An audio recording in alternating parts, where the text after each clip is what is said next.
Ravi de vous retrouver pour cette nouvelle édition de 7 infos le soir. Au sommaire de ce jeudi 12 juin, un crash aérien est survenu ce mercredi au nord-ouest de l'Inde.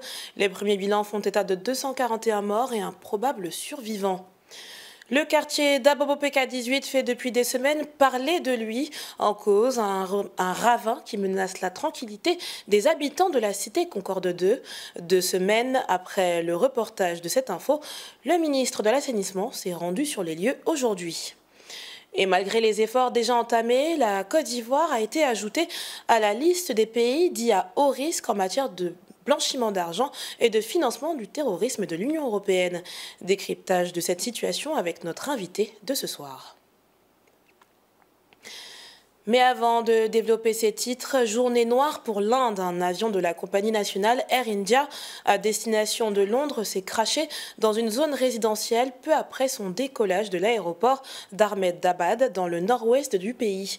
Le vol 171 comptait à son bord 230 passagers et 12 membres d'équipage, dont de nombreux étrangers. Selon les autorités indiennes, seul un passager aurait survécu. On écoute le porte-parole du ministère des Affaires étrangères indien qui a adressé ses condoléances aux familles endeuillées. Ce qui s'est passé à Ahmedabad est un accident très tragique. Nous avons perdu beaucoup de personnes. Nous adressons nos plus sincères condoléances à tous ceux qui ont perdu un être cher. D'après ce que je comprends, il y a également plusieurs ressortissants étrangers parmi les victimes. Vous recevrez des mises à jour à ce sujet de la part des services compétents, notamment le ministère de l'Aviation civile, Air India et d'autres. Je crois qu'ils publieront bientôt une déclaration. La cité Concorde, située à Abobo-Peka 18, avance vers son salut.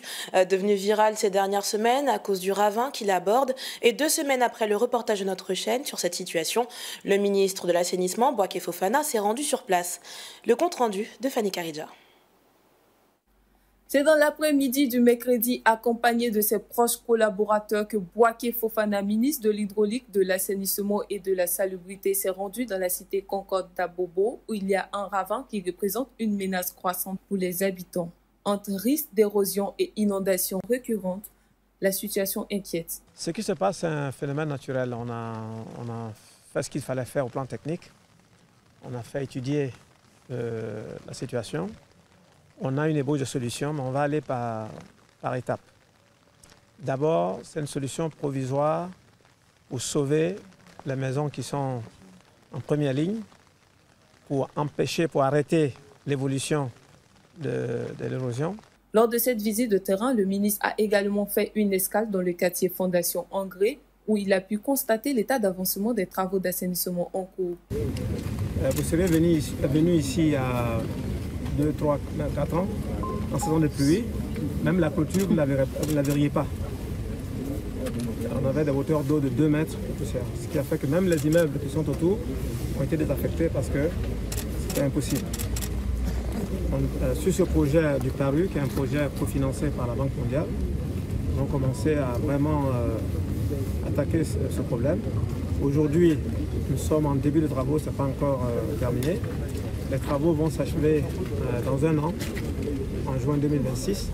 Les caniveaux se tracent, les routes s'améliorent et les habitants commencent à ressentir les premiers effets de cette transformation. En mars dernier, vraiment les pluies avaient commencé et vraiment c'était pénible. Je regrettais même d'avoir pris une maison dans ce quartier. Je me disais qu'il fallait que je parte. Mais grâce à Dieu, grâce au ministre et au gouvernement, vraiment, nous sommes fiers.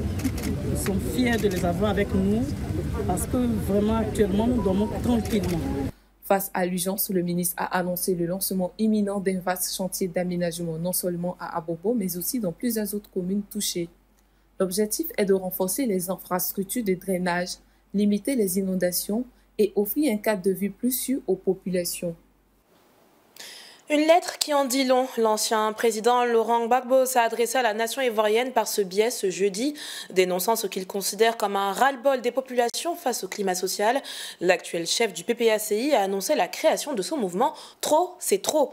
Un mouvement qui dit vouloir atteindre un objectif, donner au peuple une plateforme forte et audible pour faire valoir ses droits et faire entendre ses revendications. Fin de citation. Bien qu'il ait signé cette adresse avec ses deux fonctions, l'ancien président n'y a pas pour autant indiqué la relation qu'entiendront son parti et son mouvement.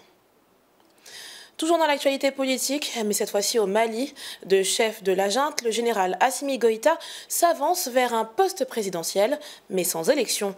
Le Conseil des ministres a en effet donné son feu vert à un projet de loi allant dans ce sens ce mercredi. Bien qu'Assimi Goïta, lors de son accession au pouvoir, s'était engagé à le remettre aux populations au plus tard en mars 2024, plus d'un an après, ce dernier se dirige vers un quinquennat.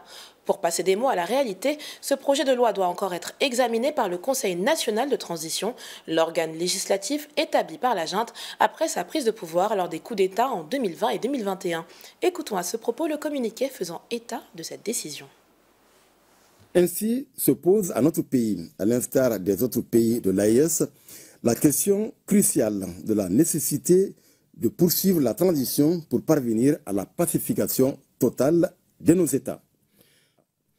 Le projet de loi adopté s'inscrit dans le cadre de la mise en œuvre des recommandations des concertations des forces vives de la nation et des Maliens établis à l'extérieur pour répondre aux attentes légitimes du peuple malien, notamment la révision de la charte de la transition en accordant au chef de l'État un mandat de 5 ans renouvelable à partir de 2025, à l'instar de ses pairs de la Confédération AES.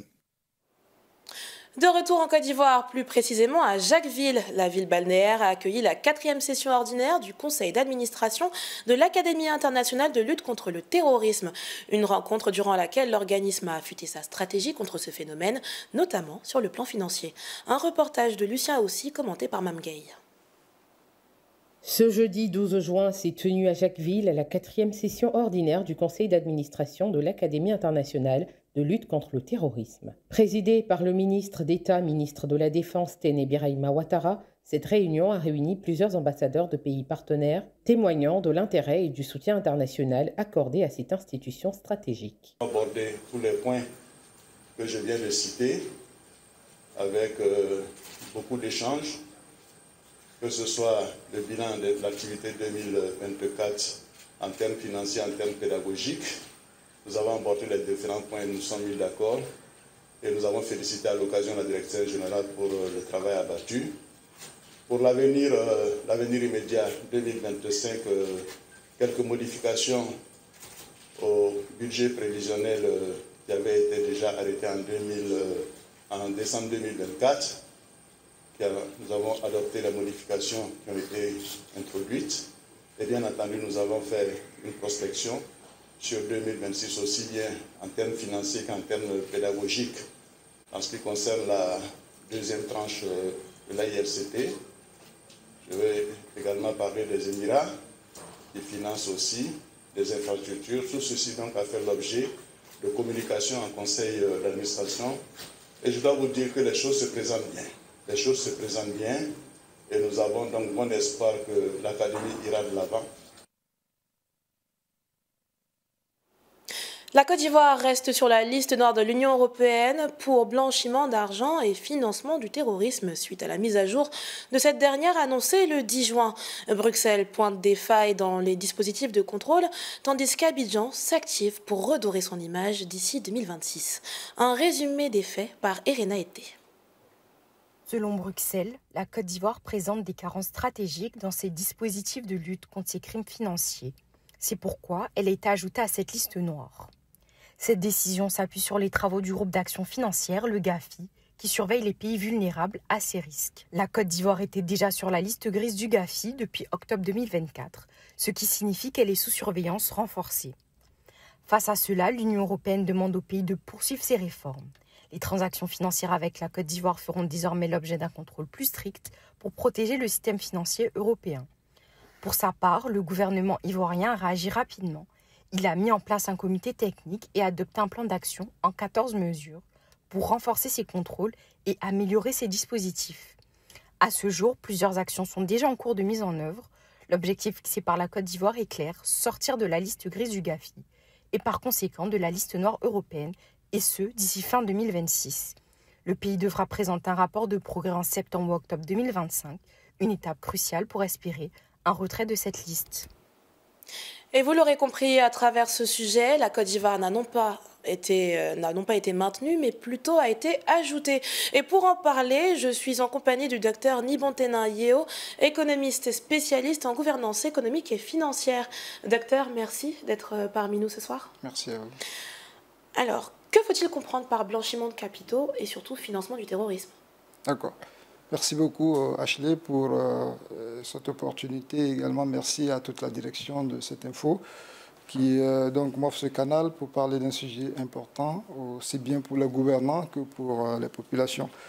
Et aussi, déjà avant de rentrer dans le vif du sujet, il faut souligner et saluer les efforts du gouvernement ivoirien en la matière, qui déjà depuis plus de 5 ans ou plus fait des efforts déjà pour donc se mettre en conformité avec les normes internationales en matière de lutte contre le blanchiment des capitaux et le financement du terrorisme. Ce qu'il faut entendre par blanchiment des capitaux, il faut comprendre que le blanchiment des capitaux fait partie d'une grande famille des flux financiers illicites. Et quand on parle de flux financiers illicites, il faut comprendre que ce sont des flux qui sont soit illicites par leur origine ou par leur mode d'utilisation. Donc, si vous avez des capitaux dont l'origine est illicite, même si vous faites un bon usage, on va qualifier cela de flux financier illicite. Et si vous avez des capitaux également qui ont une origine licite, et si vous en faites un mauvais usage, tel que le financement du terrorisme, seront qualifiés de flux financiers illicites. Et donc, le blanchiment des capitaux s'inscrit dans cette grande famille. Et donc, ce sont des capitaux qui ont soit été obtenus de façon illicite, et on essaie d'en faire un usage licite, vous voyez, donc par des mécanismes, par des canaux. Donc, c'est comme si on lavait l'argent. Donc, c'est pourquoi on parle de blanchiment, du blanchiment des capitaux. Parce que c'est de l'argent sale, mais qui, par des mécanismes, par des canaux, donc on essaie de laver cet argent, de le blanchir et donc de l'utiliser de façon licite. C'est pourquoi on parle de blanchiment. Comment se produit ce phénomène en Côte d'Ivoire selon votre constat? Oui, ce n'est pas seulement au niveau de la Côte d'Ivoire, mais comme il s'agit de la Côte d'Ivoire, donc effectivement, il y a plusieurs voies donc de blanchiment des capitaux, plusieurs secteurs. Il y a des secteurs qui sont plus sensibles que d'autres. Et donc un pays comme la Côte d'Ivoire qui connaît un essor depuis ces dernières décennies. Et donc il va sans dire qu'avec l'environnement qui est stable, un climat des affaires donc, qui est attrayant, cela peut attirer effectivement de nombreux capitaux. Et donc il faut essayer de voir quelle est la source de ces capitaux. Est-ce qu'elles ont été obtenues, ces capitaux ont été obtenus de façon licite et voilà, donc c'est vraiment ça la question. Et plusieurs secteurs, on en voit, peut-être on peut en citer l'immobilier ou le secteur même informel qui pourrait cacher un certain nombre de niches qu'on pourrait donc retrouver. Comment cette décision dont on a parlé en prélude de cette interview impacte le système financier ivoirien? Oui, l'impact sur le système financier ivoirien, il faut dire que de façon directe, on n'a pas d'impact direct sur cette mise sur la liste noire de l'Union européenne. On n'a pas un impact direct, mais cela peut effectivement amener les autorités à revoir le dispositif qu'ils mettent en place au niveau bancaire, au niveau des marchés financiers, au niveau national. Donc ça peut effectivement impacter. Donc on va peut-être demander plus de rigueur aux banques dans leur contrôle, dans le contrôle de leurs clients. Donc effectivement ça peut avoir un effet, mais pas de façon, on va dire, est-ce que ça va assécher donc le marché financier ivoirien? Non, pas vraiment. Et comment cette inscription affectait les relations financières entre l'Union européenne et puis la Côte d'Ivoire? Oui, ce qu'il faut noter, c'est qu'il n'y a pas vraiment de couac entre l'Union européenne et la Côte d'Ivoire, et même en matière financière, il n'y a pas de couac. L'Union européenne est dans une disposition d'accompagnement, au même titre que le GAFI, le Groupe d'action financière internationale, qui accompagne les pays pour que ces pays-là puissent assainir leur système financier. Parce que ce qui se produit chez vous, si votre système financier admet des éléments qui sont illicites ou qui sont peut-être nocifs, cela peut avoir des effets sur le système économique de d'autres pays qui vous entourent et même à l'échelle internationale. Donc il est bon que les pays puissent donc contrôler, avoir des mécanismes pour vérifier que les capitaux qui entrent dans ces pays-là ne vont pas servir à des fins illicites ailleurs ou même dans ces pays. Vous voyez? Donc ça n'affecte pas la relation entre l'Union européenne et la Côte d'Ivoire, mais c'est surtout des mesures d'accompagnement. On tire un peu la sonnette d'alarme pour dire, tiens, il y a des éléments que vous devez voir un peu plus que d'autres. Voilà. Est-ce que vous pouvez nous rappeler les réformes législatives et les institutions qui ont été mises en place pour améliorer la transparence financière et la conformité aux normes internationales en Côte d'Ivoire? Merci beaucoup pour cette question.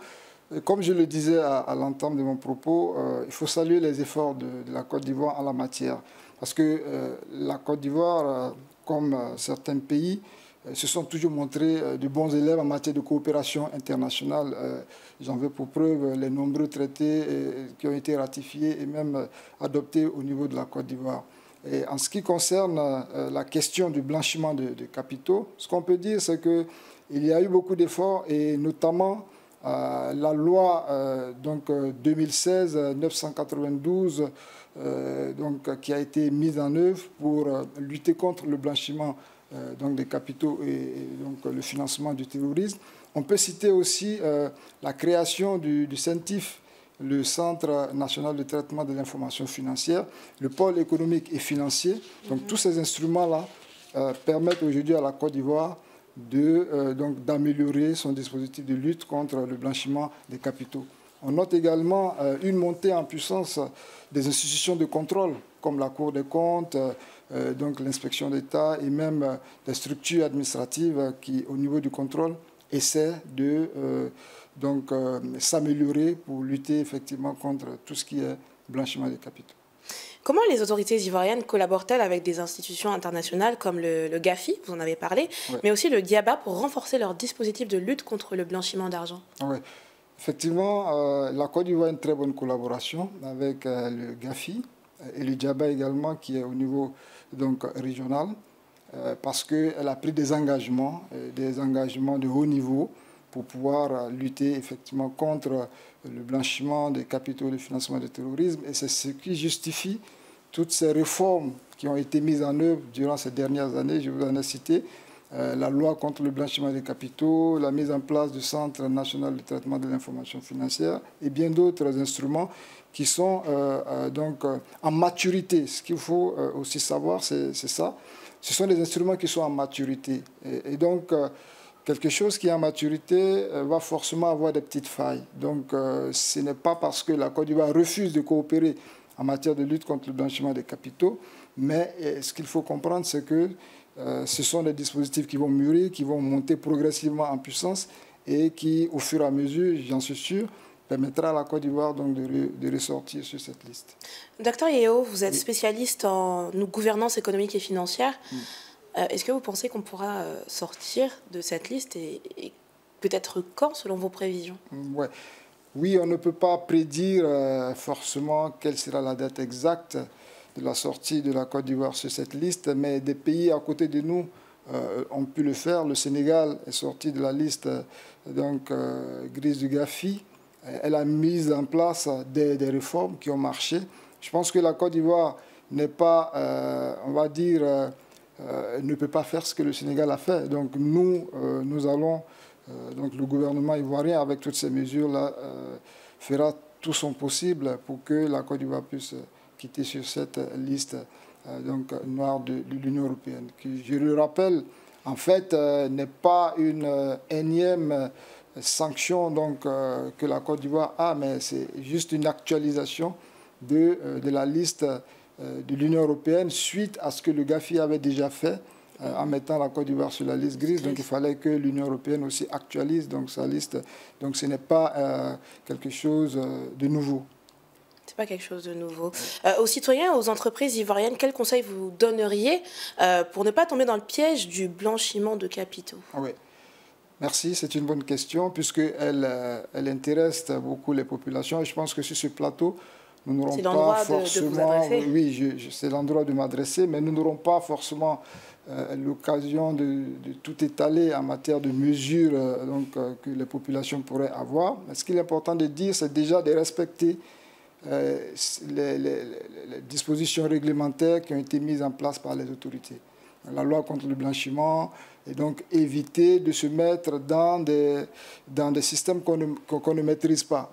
On a vu donc dans les années passées, il y a eu beaucoup d'encre et de salive qui ont coulé sur des cas d'escroquerie liés donc à des systèmes financiers qu'on ne comprenait pas bien. Donc ce qu'on peut dire aux populations, c'est de se méfier du gain facile, des gens qui viennent avec voilà, des produits où on peut avoir des millions par jour ou des milliards par jour. Je ne dis pas que c'est impossible. Alors, excusez-moi de vous couper, vous faites référence au système de Ponzi?